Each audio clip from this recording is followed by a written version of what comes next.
ભગવાન દ્વારકાધીશજીના અનન્ય ભક્ત આરબી મિનરલ્સવાળા રાંધેજા ગાંધીનગરના શ્રી રવિન્દ્રભાઈ છોટાલાલ ત્રિવેદી દ્વારા એના પરમ પૂજ્ય માતાજીની ઈચ્છા મુજબ ભગવાન દ્વારકાધીશજીના મંદિર જગત મંદિરમાં જે દ્વાર છે એ હાલમાં ચાંદીના દ્વાર છે।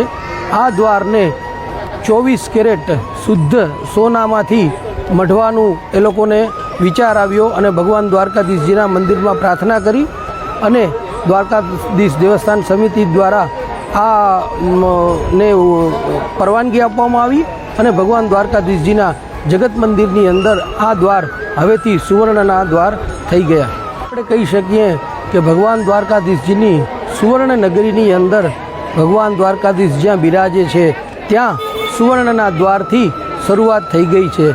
ટૂંક સમયમાં જ ભગવાન દ્વારકાધીશથી ફરીથી સુવર્ણમય બનશે એવી અપેક્ષા સાથે જય દ્વારકાધીશ।